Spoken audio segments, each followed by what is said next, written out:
どうも、日本語で喋りましょうの岡野です。このポッドキャストではナチュラル日本語でいろんなテーマについて話しています。すべてのエピソードのスクリプトをパトロンで公開もしています。お刺身のように新鮮で生の日本語を学びたい人はぜひ最後まで聞いていってください。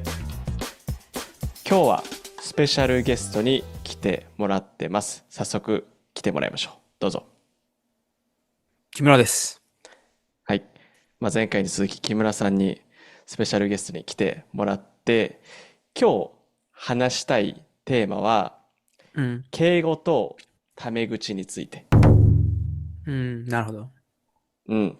もちろんね、敬語は聞いてる皆さんも知っての通り、丁寧な日本語のことで、タメ口っていうのは、聞いたことない人もいるかもしれないから、ちょっと簡単に説明すると、カジュアルな日本語のことだね。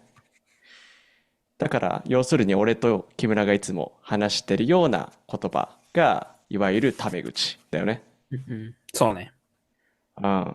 で、もちろんね、お店の人とかさ、知らない人とか、年上の人とかに話すときは基本敬語を使わなきゃいけなくて、で、同じ年齢の人、ためって言うんだけど、同じ年齢のための人と話すときも、初対面は、大抵敬語で話しかけて、で、仲良くなってきたら、タメ口に変えるっていうのが一般的だよね。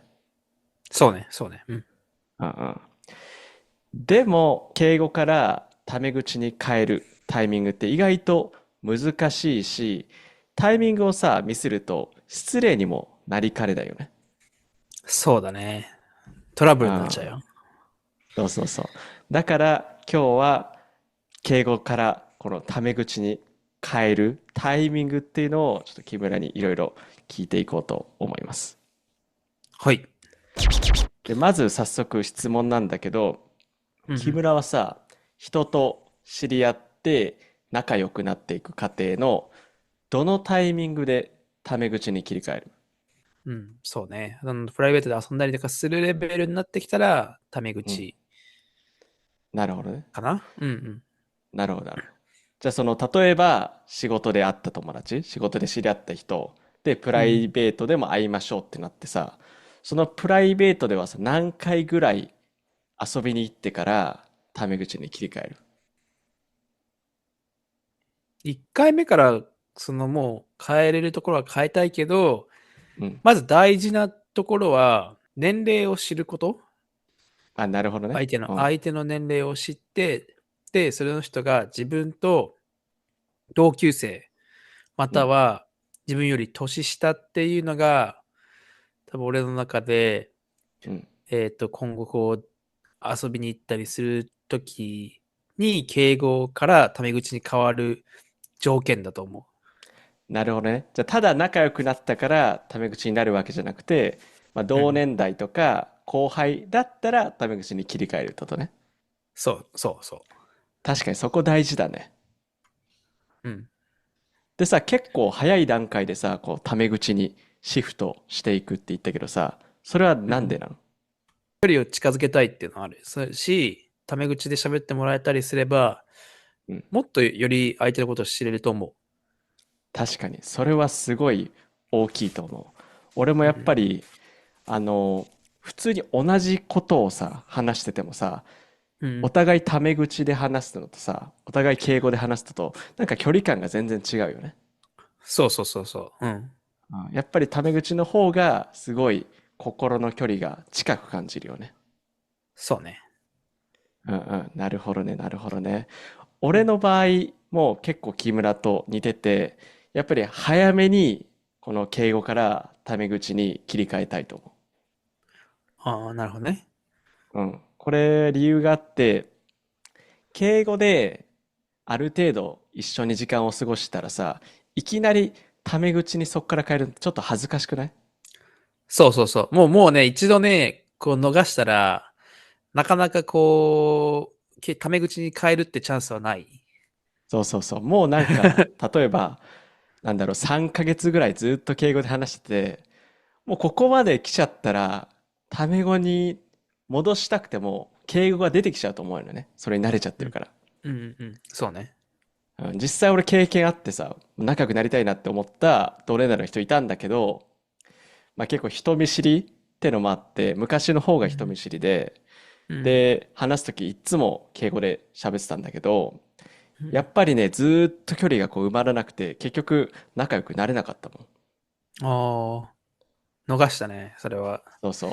なんかもしかしたら、敬語を使った方がまあ失礼にならないのかなって思ってたけど、逆に距離を生んじゃう可能性ってうん。いうのが出るから、やそうね。っぱりもう大丈夫だなって思ったら、早めにね、タメ口うん。に切り替えた方がやっぱいいと俺は思それはさ、でも、自分から言うか、う。うん。相手に提案してほしい。どっち？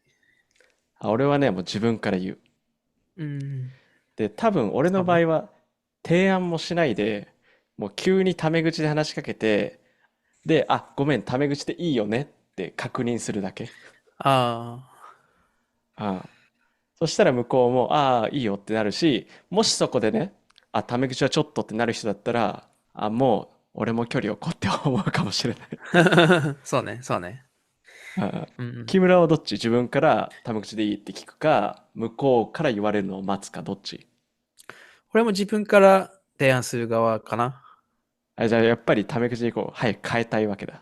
年下だったら、相手がね、うん、うん、もう自分がどっかで変えちゃうか、相手のうん、う許可をん。待たないと思うんだね。そこちょっと多分違う、日本っぽいけあ、ど、確かに。